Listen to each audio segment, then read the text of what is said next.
बिहार में बनेगा। इसमें जल परिवहन मजबूत होगा, नई इंडस्ट्री विकसित होगी, तकनीक और गैर तकनीक रोजगार के अवसर बढ़ेंगे। 20 नए जलमार्ग बनाने का प्रस्ताव है।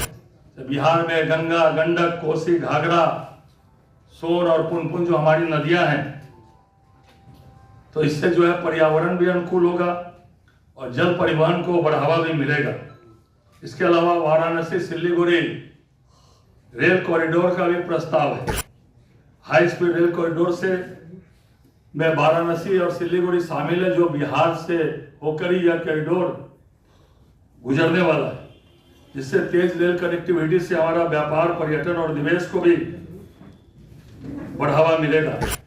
बजट में 2 टियर और 3 टियर शहरों को और विकसित करने का प्रावधान है।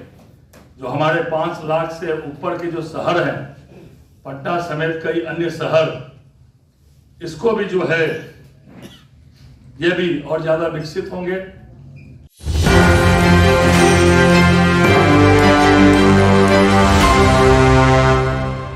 इतनी ज्यादा राशि का प्रावधान किया है तो इससे बिहार को सबसे ज्यादा लाभ होने वाला है।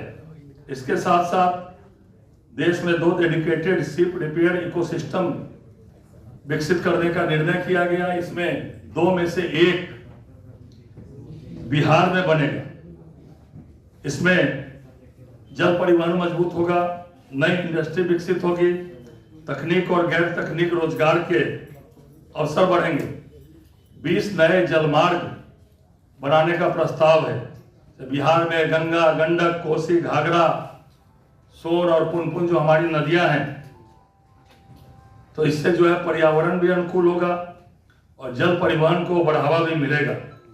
इसके अलावा वाराणसी सिलीगुड़ी रेल कॉरिडोर का भी प्रस्ताव है।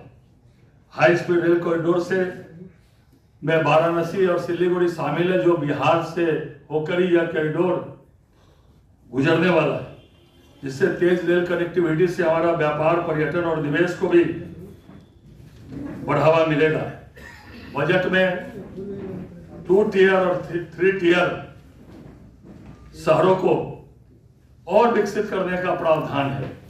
जो हमारे 5 लाख से ऊपर के जो शहर हैं, पटना समेत कई अन्य शहर, इसको भी जो है ये भी और ज्यादा विकसित होंगे। और इसके अलावा शिक्षा, स्वास्थ्य, ट्रांसपोर्ट, 4000 पूर्वोत्तर राज्यों में ई-बस की व्यवस्था की गई। तो निश्चित रूप से इससे बिहार को भी और ज्यादा लाभ होगा। बजट में देश के प्रत्येक जिलों में गर्ल्स हॉस्टल की व्यवस्था की गई। इसमें प्रावधान किया गया है, खासकर उच्च शिक्षा और तकनीकी पढ़ाई करने वाले छात्रों के लिए भी यह विशेष सुविधा इस बजट में दिया गया है। जब हम बोलते हैं कि रोजगार के साधन ज्यादा से ज्यादा सृजन होंगे, तो जो एमएसएमई, लघु सूक्ष्म मध्यम उद्योग को बढ़ावा दे रहे, तो बिहार में सबसे ज्यादा लघु मध्यम और सूक्ष्म उद्योग ही है।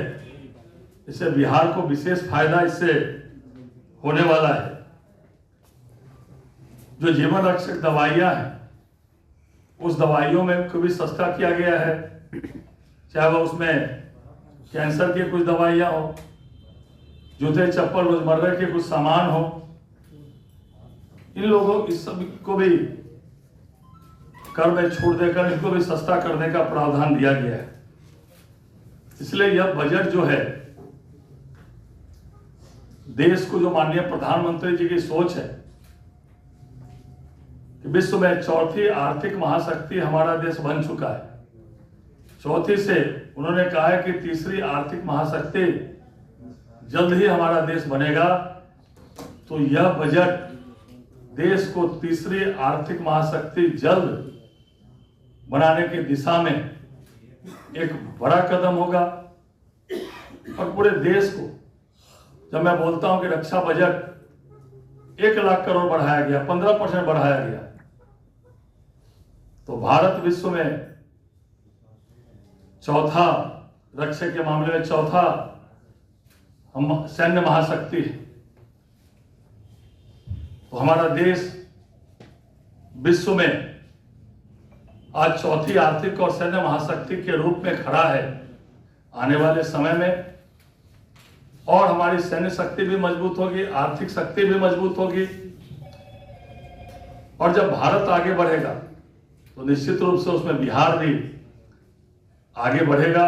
बिहार में रोड कनेक्टिविटी से लेकर आधारभूत संरचनाओं को भी मजबूत करने में इस बजट में प्रावधान किया गया है। तो एक बार पुनः माननीय प्रधानमंत्री जी को, माननीय निर्मला सीतारमण जी को, साथ साथ देश में जो एनडीए की सरकार है उनके प्रति बहुत बहुत शुभकामना, धन्यवाद देते हुए, और इस बजट की हम लोग बड़ी बड़ी प्रशंसा भी करते हैं। और आज जब बिहार का ज्वाइंट सेशन चल रहा, महामहिम राज्यपाल का महोदय का अभिभाषण हो रहा था, तो उन्होंने भी बिहार की तरफ से तीन बार बिहार को आगे बढ़ाने के लिए, बिहार को विकास के रूप में नए नए आयाम करने के लिए माननीय प्रधानमंत्री जी को, महामहिम राज्यपाल जी ने भी जो आभार और धन्यवाद दिया है। बहुत बहुत धन्यवाद। बाकी हमारे जो एनडीए के चारों मित्र दल है वो अपनी अपनी बात कहेंगे। धन्यवाद अध्यक्ष जी। अब मैं निवेदन करता हूं एलजेपीआर के प्रदेश अध्यक्ष एवं माननीय विधायक आदरणीय राजू तिवारी जी से कि वे इस प्रेस को संबोधित करें। कर्तव्य भवन में पहली बार तैयार यह बजट 3 कर्तव्यों पर आधारित है। पहला कर्तव्य आर्थिक विकास बढ़ाना और इसे लगातार बनाए रखना। दूसरा कर्तव्य जनता की आकांक्षाओं को पूरा करना, उन्हें देश के समृद्धि में मजबूत भागीदार बनाना। तीसरा कर्तव्य सबका साथ सबका विकास के विजन को साकार करना, ताकि हर क्षेत्र और समुदाय को अवसर मिल सके। तब बजट जो है गरीब, किसान, महिलाओं और युवाओं को समर्पित है। और इस बजट में लघु, सूक्ष्म और मध्य उद्योग को बढ़ावा देने में बजट में विशेष राशि का प्रावधान किया गया है। जब बिहार की सरकार हम लोग बोलते हैं कि तो उसमें यह बजट सार्थक सिद्ध होगा, क्योंकि इसमें एमएसएमई में को बढ़ावा देने के लिए विशेष प्रावधान किया गया है। माननीय प्रधानमंत्री जी का जो संकल्प है 2047 तक विकसित भारत के संकल्प को साकार करना, तो यह बजट उस संकल्प को साकार करने में मील का पत्थर साबित होगा। और अगर भारत विकसित भारत बनेगा तो बिहार भी विकसित राज्य की श्रेणी में आएगा। इस बार बिहार को साल 2026-27 में कि भारत सरकार के बजट में बिहार को कुल मिलाकर 1,62,142 करोड़ रुपया देने का प्रावधान किया गया है। इसमें से 1,51,831 करोड़ रुपया केंद्रीय करों की हिस्सेदारी के रूप में मिलेंगे। यह पिछले साल से 11,726 करोड़ ज्यादा है। 2025-26 में बिहार के केंद्रीय करों की हिस्सेदारी के रूप में 1,40,105 करोड़ रुपया देने का प्रावधान दिया गया था। और इस बजट में बिहार को भी विशेष लाभ मिलने वाला है।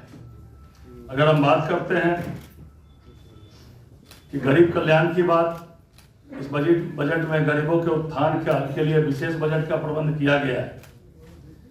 साथ ही महिलाओं को सशक्त बनाने के लिए जो पूरे देश में स्वयं सहायता समूह है और हमारे बिहार में जीविका के रूप में जो महिलाओं को सशक्त कर रहे हैं, तो इस बजट में महिलाओं को सशक्त करने के लिए स्वयं सहायता समूह में बजट में विशेष प्रावधान किया गया है।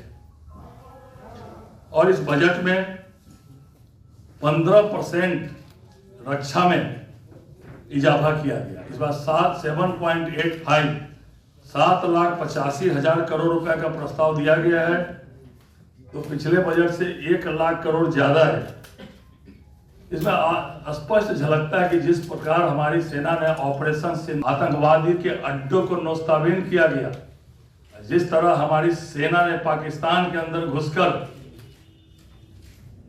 पाकिस्तान को छत बिछत किया, तो उसके लिए जो है ऑपरेशन सिंदूर की झलक भी इस बजट में दिखाई पड़ रही है। स्वदेशी को बढ़ाना और स्वदेशी के साथ साथ